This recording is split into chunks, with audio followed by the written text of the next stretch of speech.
Result के बाद की जिंदगी। नेतवा नतिया झूठही कहे जिंदगी झंडबा फिर भी घमंडबा। नमस्कार, स्वागत है आपका हमारे YouTube चैनल संतोष निदर्दी फैन में। दोस्तों, उत्तर प्रदेश में चुनाव है और चुनावी मुद्दे पे तरह तरह के गीत वायरल हो रहे हैं। नेहा सिंह राठौड़ के गाने से बहुत सारे लोगों को मिर्ची भी लग रही है, लेकिन नेहा सिंह राठौड़ के बाद एक और गाना बहुत तेजी से सोशल मीडिया पर वायरल हो रहा है। शक्ल बलमुआ जी की आवाज में नेतवा नतिया झूठही कहे जिंदगी झंडबा फिर भी घमंडबा। अभी मैं शक्ल बलमुआ जी का गाना सुनाऊंगा। हमारे चैनल पर पहली बार आए हैं तो लाल बटन दबाकर हमारे चैनल को सब्सक्राइब कर ले और बेल आइकन को दबा दे, ताकि जब भी मैं नया नया गीत लेकर आऊंगा तो सबसे पहले आप देखेंगे। तो चलिए, आप सबकी टाइम वेस्ट ना करते हुए गाना को स्टार्ट करते और फिर बात करते। नमस्कार दोस्तों, हम शक्ल बलमुआ सब लोग के गोर छू के गोर लगातानी। अभी यूपी में चुनाव चल रहा बा और एक से एक गाना भी बन रहा बा। गाना खूब चल भी रहा बा और गाना चल रहा बा अभी सबसे ज़्यादा नेहा सिंह राठौड़ के। बहुत अच्छा गाना चल रहा बा और वह लोग सपोर्ट भी कर रहा बानी। नेहा सिंह राठौड़ जी के बहुत सपोर्ट कर रहा बानी। लेकिन ये नेता लोग के देखें, गरीब पर ध्यान नहीं के देत आ न गरीबी पर ध्यान दे रहा बा। वोट मांगे के होला तो बहुत कुछ एक से एक बड़का बड़का वादा चलेला। ऐसे गरीबी पर एगो दू लाइन गाना सुने। बढ़ल महंगाई सतावे गरीबी, बढ़ल महंगाई सतावे गरीबी, कमर ओढ़ेला न पड़त ठंडबा।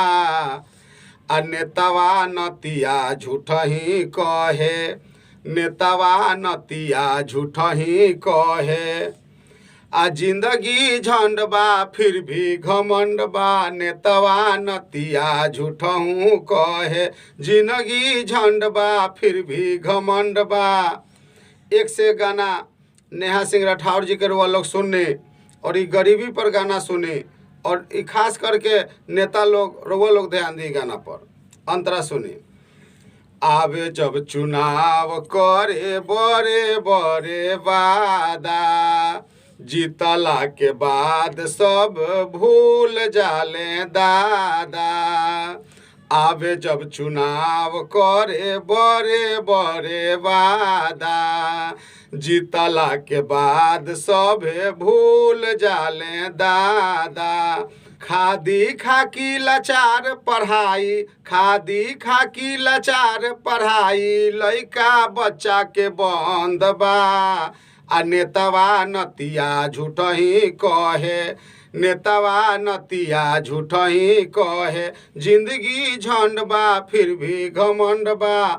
नेतवा नतिया झूठही कहे जिंदगी झंडबा फिर भी घमंडबा। तो दोस्तों, शक्ल बलमुआ जी का ये गीत आपको कैसा लगा? अगर अच्छा लगा होगा तो नीचे दिए गए कमेंट बॉक्स में हमें कमेंट करके जरूर बताइए और वीडियो को लाइक कर दीजिए, ज्यादा ज्यादा शेयर कीजिए ताकि आपके दोस्त भी देख सके।